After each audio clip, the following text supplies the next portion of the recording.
For those playing along at home, Chris and I have been chatting for quite some time before we get stuck into this interview, but we are here with Chris from Vanishing Point. How are you, mate? I'm good, man. How are you? Good. Thank you. We've known each other for a bit now, and so we're sort of catching up on some old things there. But we are here ostensibly. 2 hours of it. Yeah, that's 2 hours there chatting away. It is all recorded. I'll see what I can use of it. But we're here because starting this, Thursday night? Is it Thursday? Yeah, this Thursday. You're on tour for the first time in, how many years now? Oh, it's about 4 or 5 years, man. Yeah, easy 4 or 5 years. So, I mean, last time we played shows was back in 2018. We supported Rhapsody in Sydney and Melbourne. That was the last shows we had done. And we didn't have Silvio with us at that time because he was in hospital at the time. So we had a guy called Callum filling in. But, yeah, man, it's been a while. It's 4 years. It's been a while. So looking forward to getting back out there. I bet you are.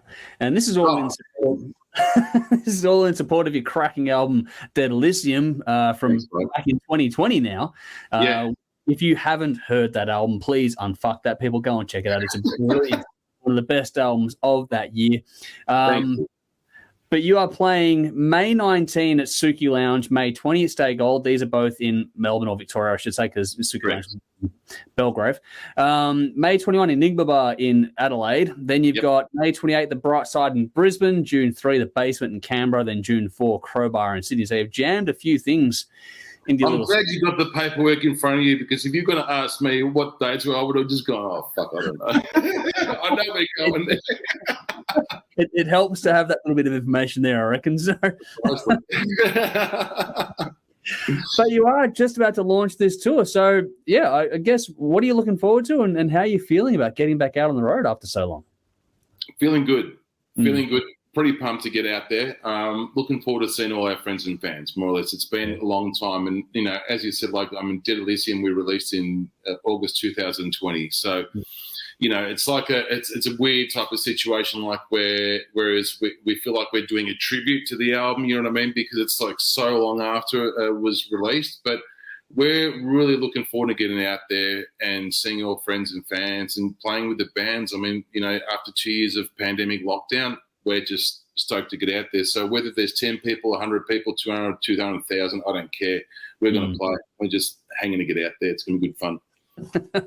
And for the record, if you haven't got tickets yet and you get a chance to go and see them, because they headlined one of our extravaganzas a couple of years ago, and it was a fucking phenomenal show. So don't miss the chance to see them, because it doesn't happen all that often. So, yeah, please go and get out to any of those gigs. Now you're putting me under pressure, man. I'm going to be like, oh, fuck, I better play a good gig. I have full faith in you and your cohorts to be able to do it. Thank you, brother. But on that, even as we were talking before, you've had to go through a bit of a change with regard to supports and all sorts of stuff because of the curse that is COVID doing the rounds in the music scene at the moment. So I don't know what you can and can't remember across all the different dates and stuff, but just walk us through who you can remember off the top of your head about the support bands you've got with you on these dates.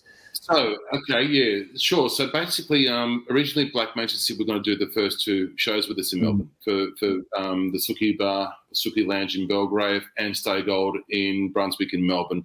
Unfortunately, Gio's come down with COVID. He can't do it, and as a result, because they were all rehearsing together as well, they've all had to self-isolate for 7 days, which blows out the timetable.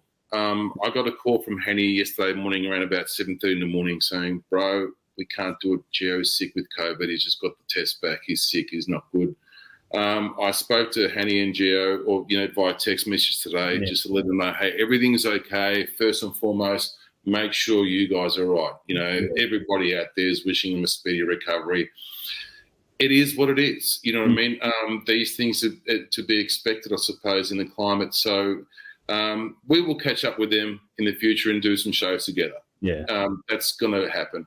But in the meantime, so one of the bands that was going to open up on Friday night, Carthus, we've got them opening up on the Thursday night, and we put Ironstone up the bill. Yep. The direct support to us. And then on the Friday night show, we've got Carthus opening up, and we've got Stevie and the guys from Wicked Smile playing with us. So we're actually stoked to have them on board as well, because I really wanted to play with the Wicked Smile a long time ago as well. And and their stuff sounds phenomenal. So, you know, I'm going to be probably not only playing the gig, but tour managing, but also probably fanboying on the side because I reckon they sound great. So, yeah. So, with that being said, it's sad that Black Majesty can't make it. At the same time, we will make it up with them to the friends and fans in the future. But it's good to have Wicked Smile on the bill with us. And man, and they're quick. Like I rang the guys yesterday. You know what I mean? It's a good thing after all these years we still have each other's phone numbers. Yeah. So you know, we don't have to go through managers and all this bullshit. It's like, hey man, what are you doing Friday night? Oh, what's going on?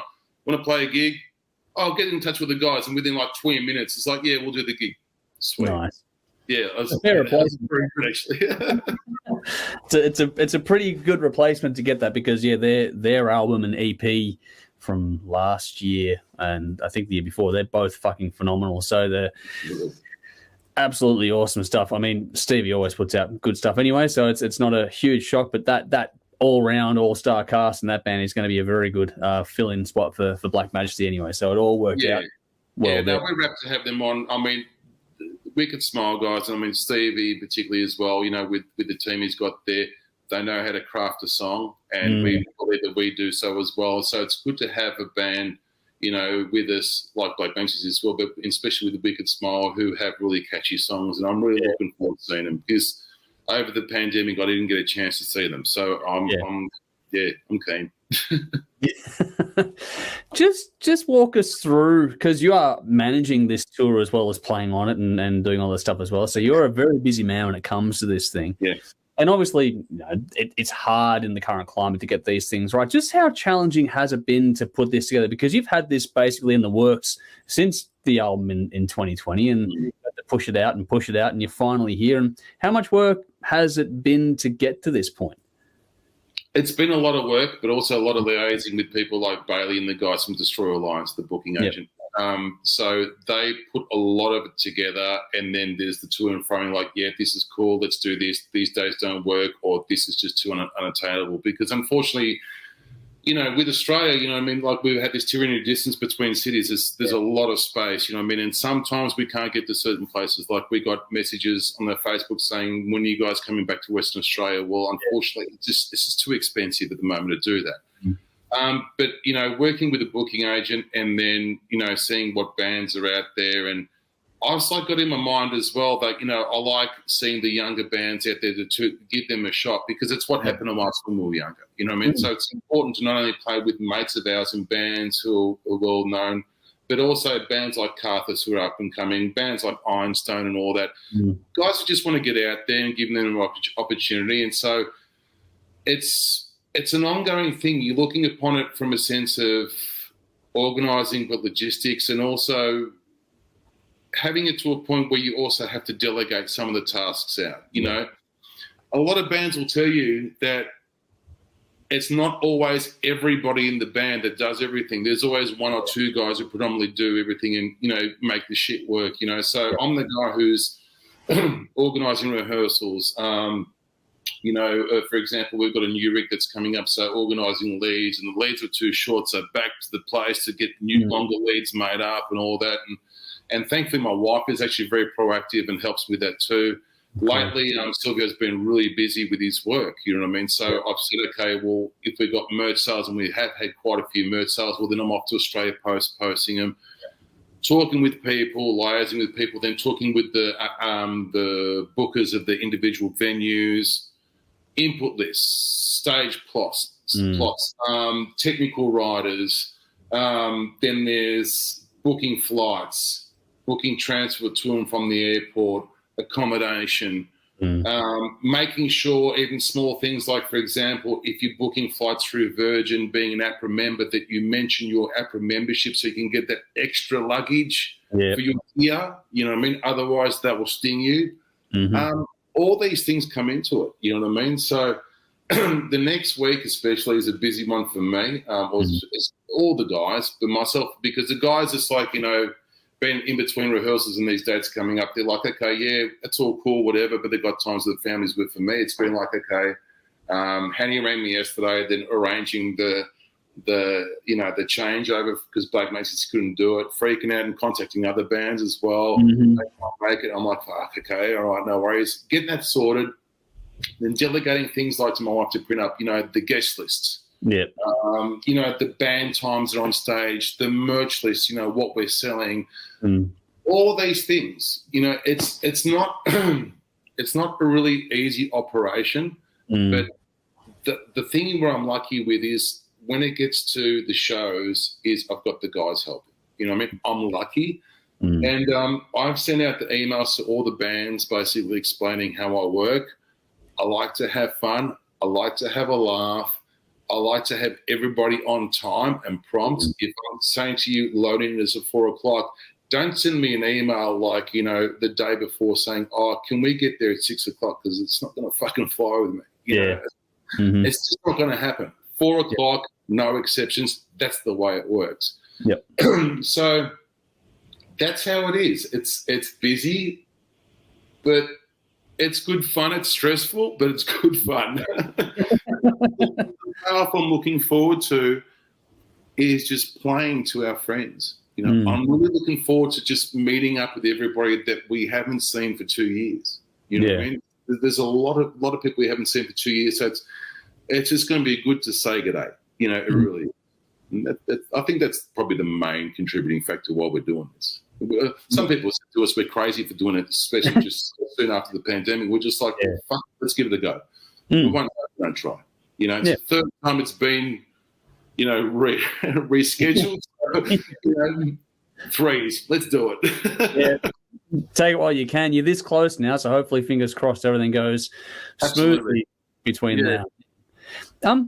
Just a random question on that. Now, I don't know how many songs, or if you have or whatever, but just when it comes to the album Dead Elysium, which is now the album you're touring in support of, a couple of years later, or a year and a half roughly, are there any songs from that album you actually have played live already? No. So this is all new. Yeah. So they're fresh. They're fresh with the fuck ups. It's we're playing actually quite a few songs from Dead Elysium because we haven't had a chance to play them live.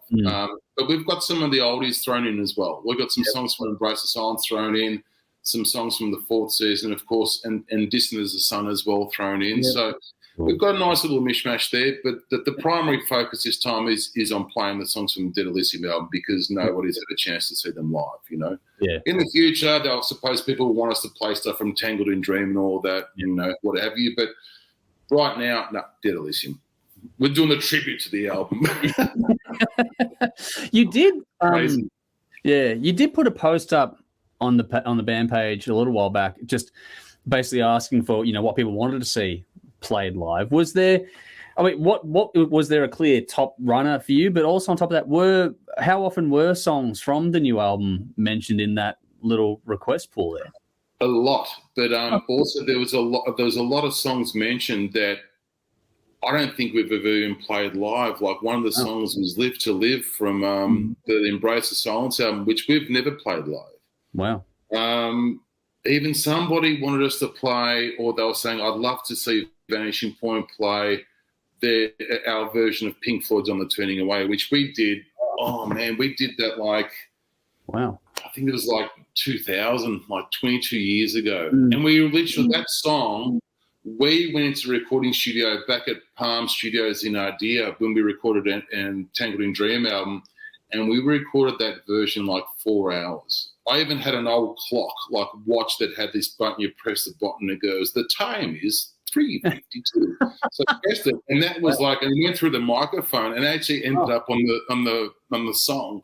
I don't know what time it was, but it was it was. We used the clock on there and all that, and it was just crazy. And that ended up being released on a Pink Floyd tribute album called Signs of Life or something like that in Europe, and it got a really good response back then. But yeah, somebody wanted us to play On the Turning Away. I'm like, well, fuck, I don't even remember how we played that song. So that's cool, that's us also interacting with the people as well to see what they're like. And we look at these things, so definitely in the future when we get back out there as well, we'll incorporate more of the feedback we get from our friends and fans as to what songs they want. Yeah. We might have to go and relearn some songs we've never played live, but that's a cool thing, 6 albums in, it's expected. Yeah, it's pretty part of the course, actually, especially at the point in time that you guys are at. Just on that quickly, I had this actually. It's actually a nice segue because this is a question I haven't asked very often, but it's one I want to ask you. Is that you have got a lot to choose from now? Is there a song from your collection that you have not played live yet, but would love to get the chance to do so? Yeah, well, it's actually on the Dead Elysium album. Okay. No, sorry, it's from the Distant as the Sun album. Yep. So this song is actually, we're playing it the first time Thursday night. So cool. There's the scoop for you. It's Let the River Run. We're playing that for the first time on this tour. It's a very emotional song for some of us, especially myself. It's about my dad and his battles. My dad's been passed on about 10 years ago now. So just April 24th is his 10-year anniversary. But it's basically about his battles and how he had a hard time with the drink and stuff like that. You know what I mean? And it's like I'm having a conversation with him, you know. So Let the River Run is quite an emotive song for me, but we're playing that, and it's probably one of my favourites from Distant as the Sun. But I just didn't have the balls to play it for a long time. I just didn't have the courage to play it. So it's an emotional song, but I'm looking forward to finally just going, okay, time to do it. Yep. Time to just go for it, give it a shot, and, you know, and just ride it, you know what I mean? Because you can't live in yesterday for the rest of your life. You know, I mean, you have to sometimes do the things you want to do but things that are scary as well. So it's going to be a nice ride. It's going to be a scary ride, but we're going to do it. And that's one thing we've decided. So Let the River Run is in the set list for this whole tour, and I'm looking forward to playing that. Yeah. Cool. Was there a particular trigger for that, or is it just something that happened organically, or how did that just come about? I just felt within my mind, looking upon the time that my dad's gone now, that it was probably time to let that go. You know what I mean? It was time to not grow up or anything like that, not to just go, oh, man, I've got to impart this emotion with the crowd or anything like that. It's first and foremost for me from a selfish perspective, you know, to just go, it's a really good song, and a lot of people have asked about it in the past, but I was always avoiding them questions. Yeah. But now it's just like, I'm not going to avoid this anymore. I think the time is right to do it, you know what I mean? And it's maybe just purely selfish, but I think from a mental perspective, I think it's time to just let it do it. Look, you know, let it go, let it do it. So we're looking forward to that, you know, and there's some other songs in there, you know, that of course are some crowd favourites, and there's some songs like we're playing also If Only I from the Embrace of Silence album, which we haven't played in, I think, 17 years or something like that, you know what I mean? You know, so let's put it in there. So it's and that sounds good with the new lineup as well. So I mean, and that's the thing too. Actually, dare I say, not changing the subject, but jumping to another subject about this tour is, it's the first time we're going to have Damien and Gaston playing with us live, because they've been in the band for 2.5 years. That's right. You know. So it's a chance for us to also, Vanishing Point, to introduce the new members who have been in the band for 2.5 years, but introduce new members of the crowd out there. So, it's a strange thing. I had that, like, a little niggle in the back of my head about that, but I didn't realize that was actually, that's remarkable to think about too. So it's the album, the members, like the whole thing is almost like that, you know, Phoenix Rebirth kind of thing for a moment. They're like not too deep into it, but it's an interesting little fresh start all around. We've been through some interesting times as a band. I mean, there's definitely times in the past I think that a lot of people thought we're dead and buried. You know what I mean? But when we were quiet for a reason, because we just, I think that the band's done probably more social media activity in the last probably 2 weeks than it's had done for its whole life. You know what I mean? Because we're not really, you know, oh, look at us, you know, we're out here having a barbecue, or, you know, hey, I'm at the shopping centre buying a litre of milk, lol, you know, check out Vanishing. You know, we don't like that, you know what I mean? It's just like we've got our private lives, we like to keep them private. You know, what we do on our personal Facebook pages, whatever, that's beside the point. You know, I can say that because I'm actually always posting shit on there, but fun. You know what I mean? Like, you know, it's an interesting thing how everything's working now, because, you know, through what we've been through, all over the years, member changes and, record label changes and all that type of stuff, and Silvio being crook and all that, and they're having two members, newer members. I'm not going to say new members because the crowd hasn't seen them yet, but newer members who have been with the band for 2.5 years and not having a chance to play live because of the pandemic. It's a strange mishmash that, that if I had time to think about all these processes, I reckon I would have gone insane. I mean, I'm already bald, so there's no chance of losing any more hair, but I literally would just gone nuts and like, this is stupid. Why am I doing this? But we don't think about it too much. We just go for it and play. Like we approach our songs. We don't sit there and say, okay, well, I want to, the next album's got to have, 4 or 5, speed metal songs and 2 ballads and, top 10 hard rock songs, Triple M or somebody fucking going to play. They're not going to play. So we just do what we do. And at the end of the day, if the song is good, the song is good. And first and foremost, if we like it, we like it. That's great. If people like it, even better. If they don't, well, that's okay. You've been pretty consistent across the board with your albums as well. Like you've grown and evolved and changed with new lineups and all sorts of stuff as well. But I think for me, out of the ones I've heard from you guys, Dead Elysium is probably my favorite. I'm not going to ask you to pick a favorite kind of thing, but do you feel, because I looked it up, like the band is getting close, sort of 30 years as a band now. I mean, your debut album, In Thought, is 25 years old this year.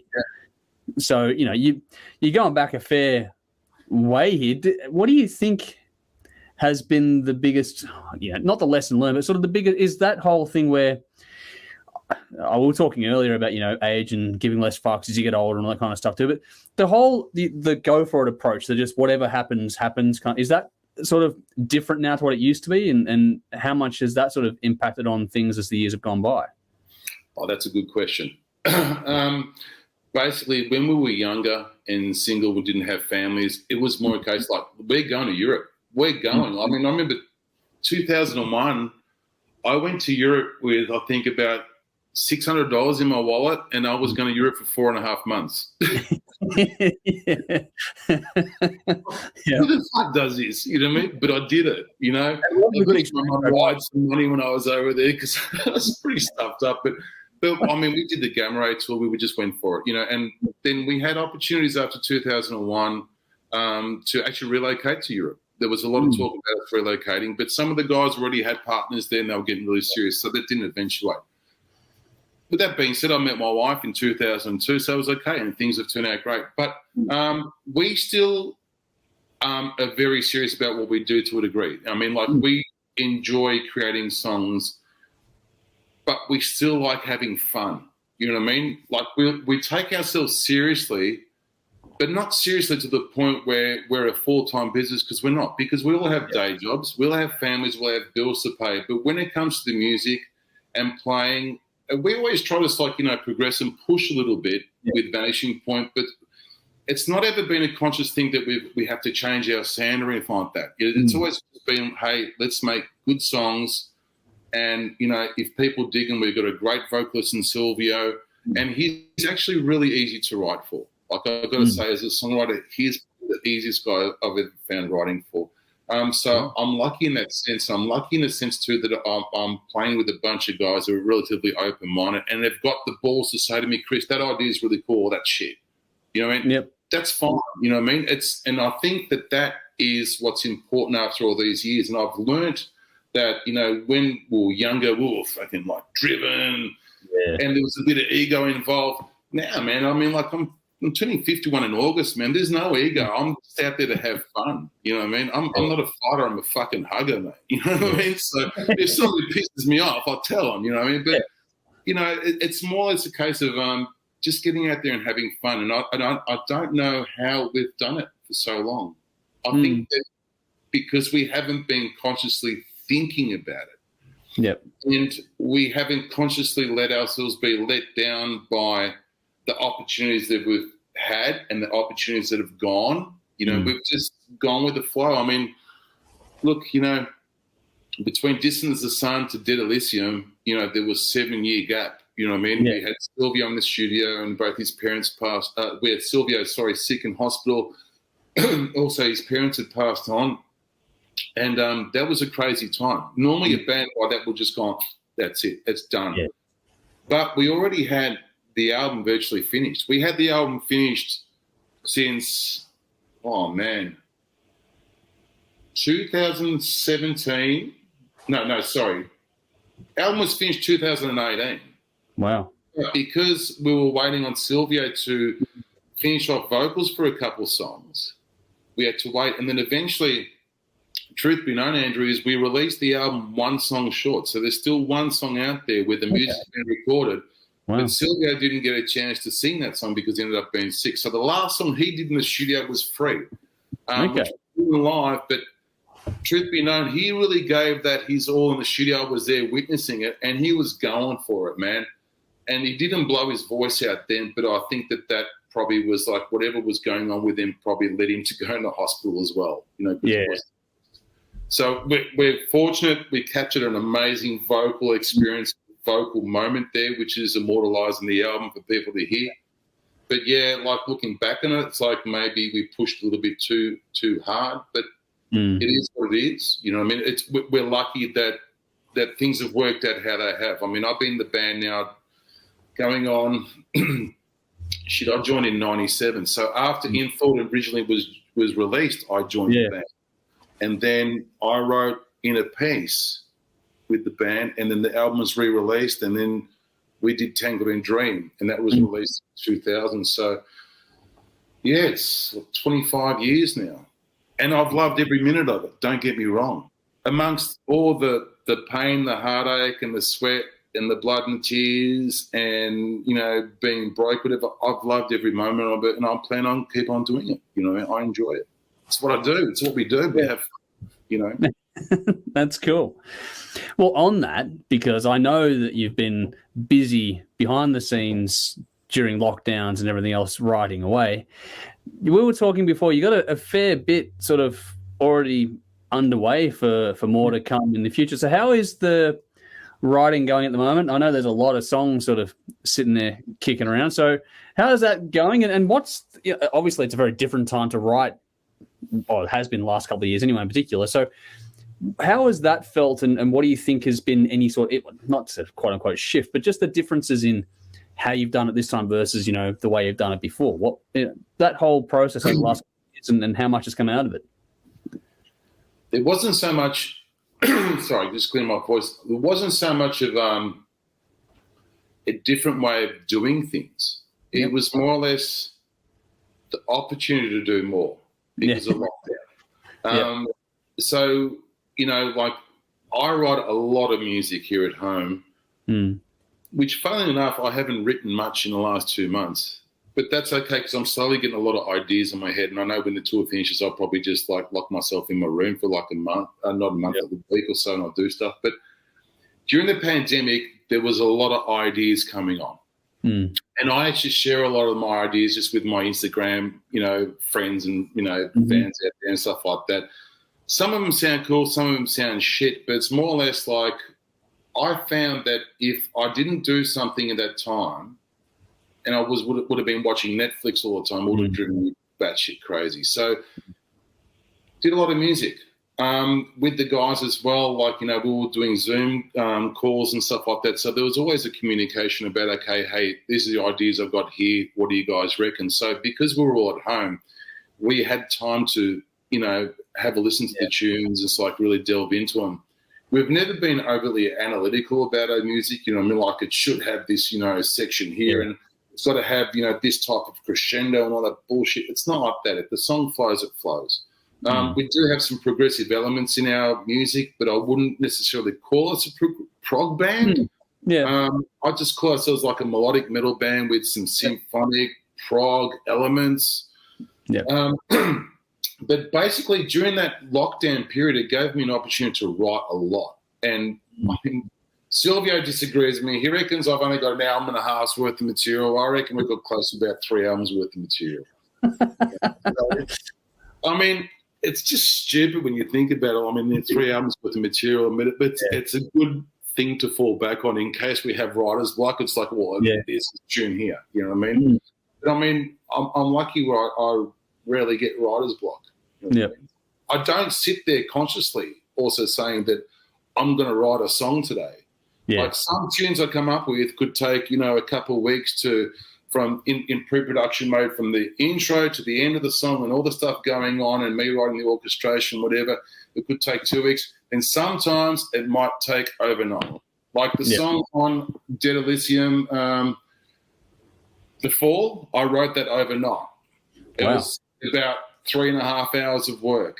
Whereas Salvis came out from me starting off just with a riff, working with a little guitar plug, and I was just going dun, dun, dun, dun, dun, dun, dun, dun. It was just like, okay, these vibes going in. Next thing, Salvis emerged, and I sent it to the guys honestly as a piss tape. I thought none of them were going to like it. I thought they were going to go, what shit is this? But everybody got back to me, they said they should have liked it. I'm like, okay, well, we'll put it on the album, why not?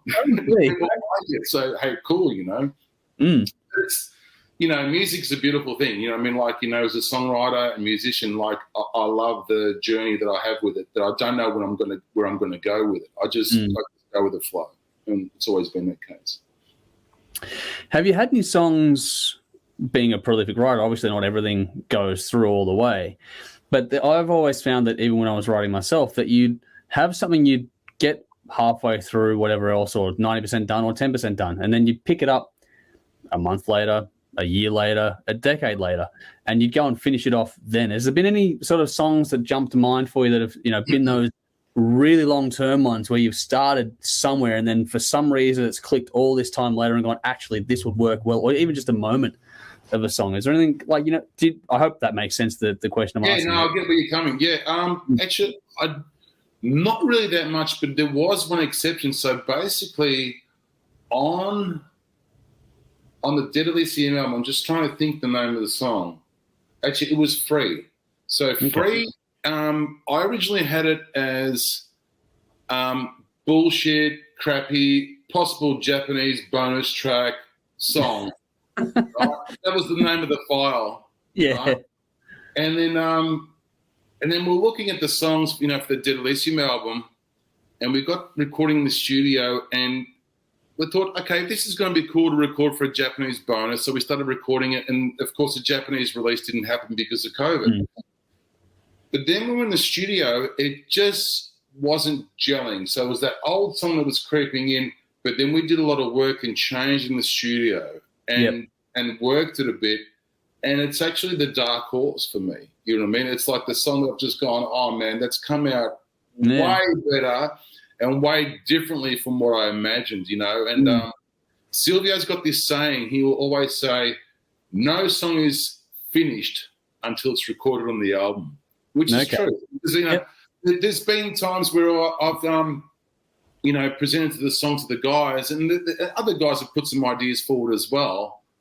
And it's like, man, no matter how much work you put into it, like there could be this whole orchestration, whole orchestral section, which just sounds just magnificent in my head. And they go, it's a bit shit. And you're just like, oh, fuck. But it makes sense, though, because at the end, you listen to it and you just go, man, that's a good song. You know what I mean? And I'm not one of them guys who will sit there and listen to my album after it's recorded. I'm one of them that's done next. You know what I mean? I'm not going to sit there and overanalyze what could have been better about it. I know there's a lot of musicians out there who maybe do that, but for me, it's just like, always look upon going forward. And I think that's probably helped me as a songwriter and musician doing what I do for so long. I'm not going to sit there yesterday, but Free was one of them songs for sure that had that. It was sitting there in the vault for about 2.5, 3 years. Okay. Before I went to the Dead Elysium album. Nice. Yeah. Cool. You've mentioned Japan a few times, and you were scheduled to go there. Obviously, the world had other plans. Is that obviously you had a great, like the footage in that from when you went over there last time around? It obviously was a blast and was a great show, and all that sort of stuff was there. How much would you like to get back there? And is there, I guess, another two facets to that question is what's sort of the highlight been to date? And then is there anywhere you'd like to go you haven't gone yet? Sure. Japan is amazing. Any band that tells you when they've been to Japan will tell you the same thing. It's amazing. The people there are very hospitable. It's a beautiful country. Everything works there. We were very lucky that when we flew into Japan, our first show was in Hiroshima, which is a show that's on the video.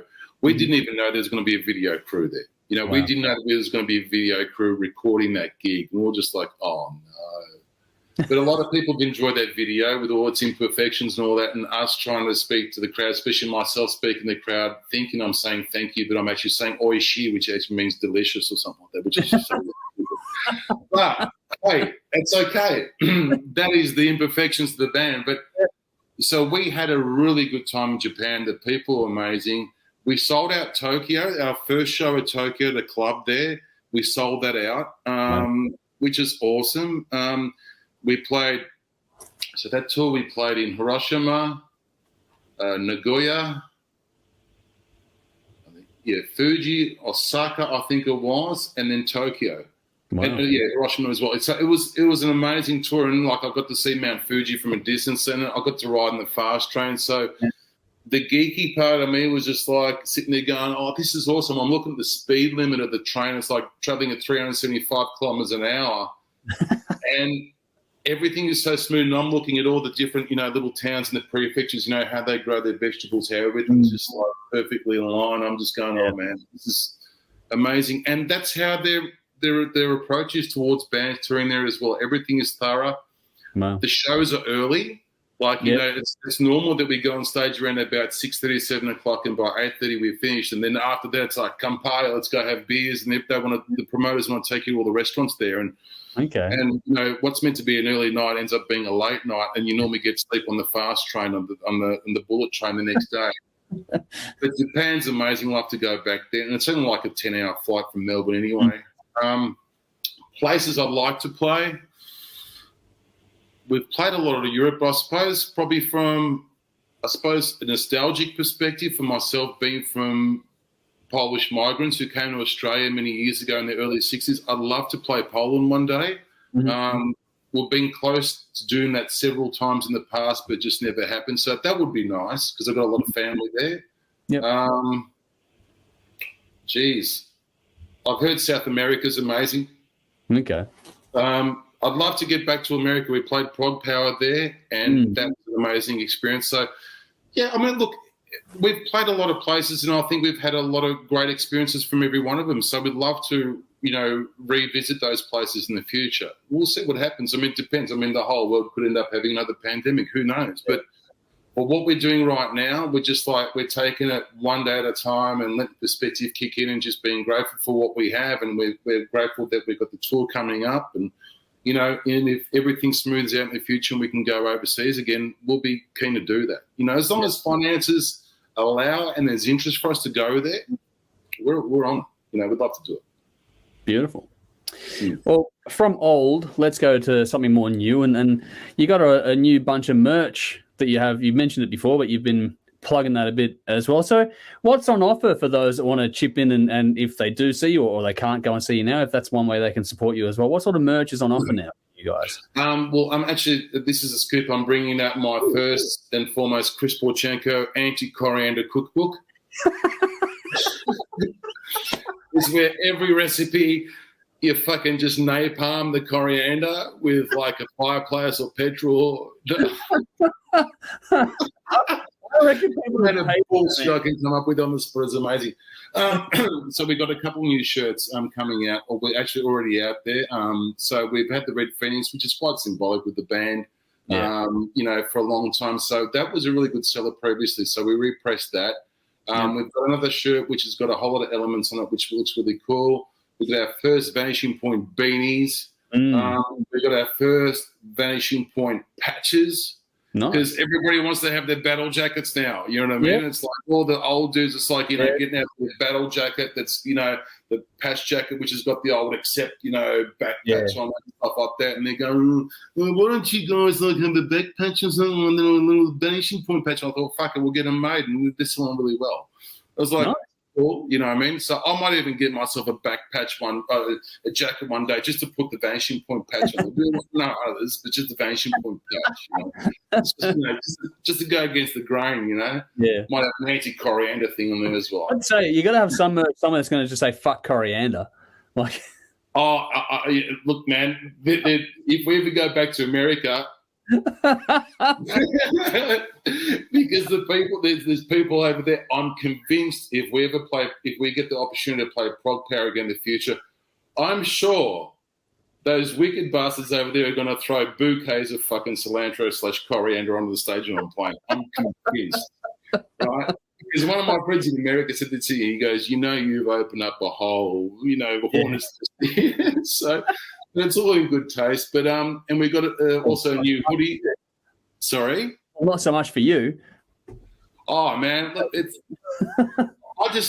As I said to you before, like I love taking the piss out of things. Yeah. You know what I mean? So for me, the whole anti-coriander thing has been now floating for about 4 years. It's got a life of its own. Yeah, it has. Oh yeah. I mean, and people know if they've got like pictures on there, you know what I mean, and they're cooking something and. I'll see the picture and I'll just go, what is that green shit? You know what I mean? And they're just like, I knew you were going to jump on here. It's like I'm trolling them. But then I put a picture of a pizza that I made because, as I said to you previously, like I did this social media experiment. I'm thinking like, X amount of people are seeing the band post and me posting about Vanishing Point. Yeah.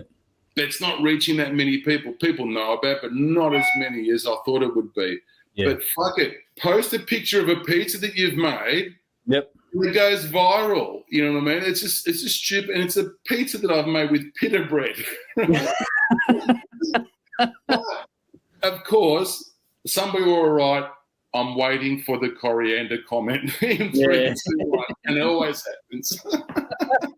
But yeah, so in terms of merch, we've got that new hoodie there. Yep. And I've got a couple of ideas for some new merch, new shirts in the future. There's a couple of them in tongue-in-cheek with the VP logo, which I think would be good. So I can't let them out of the bag yet, though. Yeah. I'm still thinking.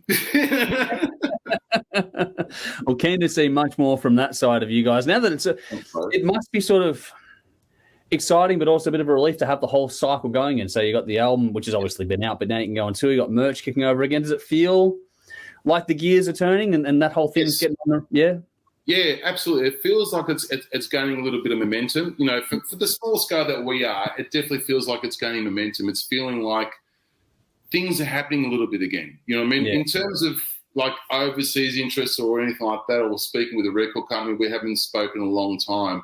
But just on a local front in Australia, it just feels like, okay, with this small tour that we're doing, it's getting things going. You know what I mean? Yeah. Because, look, I really don't care if Vanishing Point doesn't play the festivals, big festivals here anymore. I really don't care. When I was younger, I was like, oh, it would have been great to get on there. But now it's more or less, it's more of a thing that just getting out there, having fun and playing and connecting with our friends, you know what I mean? Because we're at that age. So it feels, on a local perspective, that things are stepped up a little bit, which is a good feeling because as any musician will tell you, the hardest thing is about losing momentum. And of course, because we had album, how could you say we lost a bit of momentum between the 2 album releases, 7-year wait. Slowly catching up on things. And then effectively it was actually a 9-year wait before we could play live. But it happens. Yep. Let's go to some fun sort of areas here. This is a different one that you've got some interesting promo stuff on your social. So there's the video about you playing to the toilets of the nation or whatever. I forget the actual direct quote you put in there. Now, that's a relatively new phenomenon. Does the video side of things, is that a new thing? Who's responsible for that kind of stuff for you? I did go through your page before. That is just honestly spontaneous bullshit. When the phone is on, that's spontaneous horse shit that comes out of my mouth. If you look at Silvio's reaction on his face, he's just like, that's what's expected from me, I suppose. Yeah. But honestly, none of it's scripted. Yeah. None of it. It's just pure stupidity, spontaneous horse shit. Mm-hmm. And my whole motto is as well, is always it's been, especially when it comes to social media, if you're laughing with me, great. If you aren't laughing at me, great, because at least you're laughing. At least it's putting a smile on your dial, because, you know, life doesn't have to be so mundane and boring all the time, negative. So, you know, I just love doing stupid shit like that. But, yeah, no, that's just typical, mate. It's typical stupidity. Even my wife sometimes just goes, what? Even at home, sometimes with some of the shit I say to him, I just go, what? Yep. I think that's a lot of wives to their husbands. I know that I'm included in that bracket, so that's definitely. And my wife sees me play live. Like when Simone sees me play live, and she sees I'm headbanging on stage like an idiot, she's just going, "Oh man, tomorrow morning he's going to be complaining." And, you know, I'm going to be taking Eurofins and all that, and then I'll be making jokes. Of course, people saying, well, "What endorsements are you with?" I'm seeking an endorsement with a Eurofin. It's situational, man. I mean, there's never a mundane moment, but we like to have fun. If we were not having fun and not enjoying what we do, we would not be doing it. You know what I mean? It's especially the amount of money that we've lost doing this over the years, that we've spent. The amount of times we've been ripped off. We've also in the past made some very good money as well, but more been ripped off than made good money. That's normal for any band, but any band will tell you at the end of the day, you do it because you enjoy it. You know what I mean? It's just good fun. I mean, I feel blessed as a musician that I've got this opportunity to play this music and people enjoy it. I'm grateful for that. You know what I mean? I can't complain, man. Life's pretty good. Cool.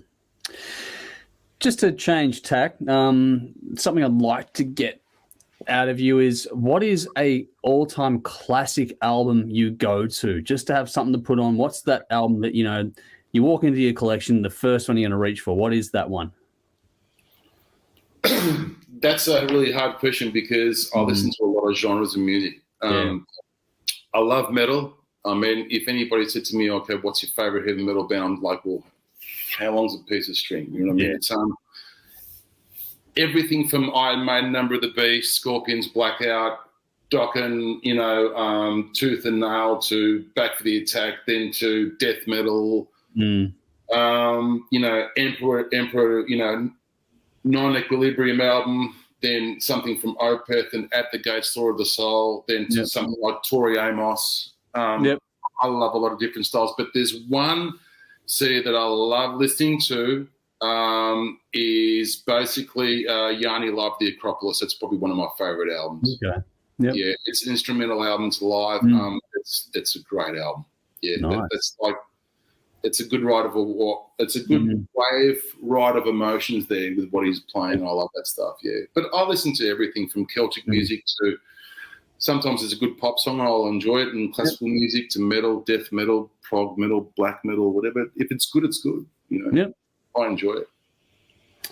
And you were talking earlier on about, you know, it's good to help out the circle thing, where now you're the older band and you're trying to put the newer bands on and give them a bit of a push and stuff. Is there any sort of new discovery you've made over the last whatever period of time, especially the last couple of years, I guess, when you've had a bit more time on your hands? But what is there something, you know, a new discovery that sort of really leaped out at you? Doesn't matter how big or small the band is, but just sort of something. Local or international? Let's go one of each. Okay, sure. So the one band that I've actually really enjoyed listening to recently was a band that is actually playing with us in Queensland. It's A Stranger. I like their stuff. Seraphic, who in Queensland as well, I like their stuff. And, of course, Ironstone. I dig what they do. Cool. There's a lot of bands. I mean, there's, I think, Freedom or Fear or something like that, or Freedom of Fear from, I think they're from South Australia. I dig what they're doing as well. Yep. There's a lot of cool bands out there doing stuff, you know what I mean? I enjoy that stuff. The stuff that's in overseas, I suppose one band that I've liked listening to of late has been a band from America called Seven Spies. They're really cool. They got that the vocalist Adrian Cowan, who also sang with Avantasia. Yep. Her voice is amazing, and it's really diverse. So she's got an awesome range, but then she can do these full-on shrieks as well, like that are just demon-like. And the music really backs it up, and it's quirky in some parts too. I like that. Another band that I've been listening to that one of my friends introduced me to, and they're just bizarre to the point of being a total head fuck, is a band called Igor. Okay. Yeah, they're weird. Like, we were driving back from Eden one day, a long 7-hour trip, 8-hour trip. And my mate put it on. He goes, check this out. And I swear to God, I reckon, and I'm not a drug taker. I hate drugs, but if I had taken mushrooms and I was listening to the Igor album, I probably would have jumped out of the sunroof and probably jumped out of the car at 100k an hour. It's insane. It goes from like folk music to like techno, black metal, death metal, and then Oompa Loompa type of music. You can hear a recording in there, and then you can hear a singer just going full on burqa, and it really fucks with your senses as a listener. You're just going. So anybody who really wants to be like spun out, and please don't blame me if you hate it. But this band called Igor. There's something else. I don't know what to make out of it yet. It's so bizarre, but I'm intrigued. I reckon if they ever come to Australia, I'll definitely go and see them. Okay. Yeah. And I'll probably just be so intrigued that I'll probably just go, "Oh, what am I thinking? But I reckon they're really cool. They're interesting. The other band that I like from overseas, which a lot of people know of, is Winter Sun. I'm hoping they bring out another album, soon. I've always liked their music. The Time One album, I love that album. It was very, I suppose, it was a really awesome ride. You know what I mean? Musically, and I really enjoyed that stuff, and it had a lot of cool elements to it. So I'm looking forward to the new Winter Sun.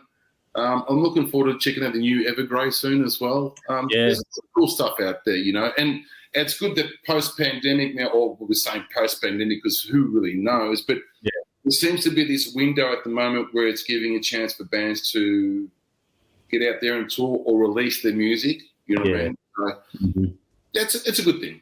Yeah, it does definitely feel like the industry itself is getting more back to its level pegging, I guess, or at least it's worked out how to work within the constraints of everything going on at the moment. Yeah, we're trying to.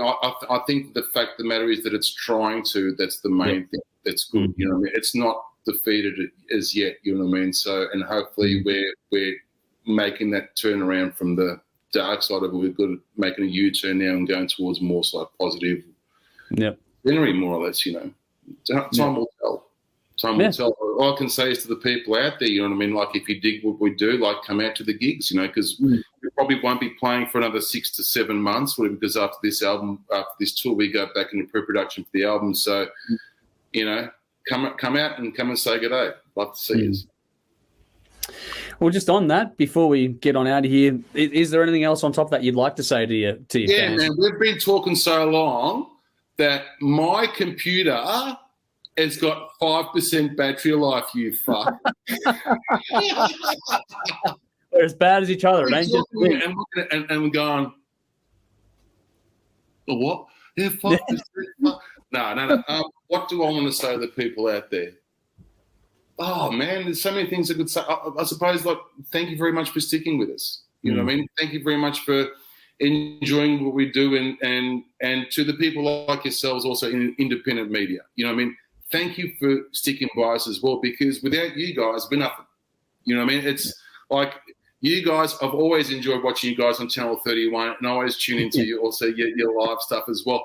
And it's great because you're representing a diverse range of music out there, including ourselves. So we are grateful for what you guys do. And to the people out there who support us and buy our merch, buy our music, or even take a moment to check our stuff out on Spotify, as much as I'm not really a Spotify fan. Hey, I'm grateful for that. Thank you very much. That's all I can say, man. we're still here doing this. Well, I think I can speak on behalf of a lot of people saying, well, thank you for putting out the good music and thank you for continuing on when it could have been so easy to call it a day so long ago over the years as well. So thanks. Appreciate it. Looking forward to the tour. Hope it all goes well. So make sure you check them out. So it's Vanishing Point, May 19, Suki Lounge in Belgrave. May 20, Stay Gold, Melbourne or Brunswick.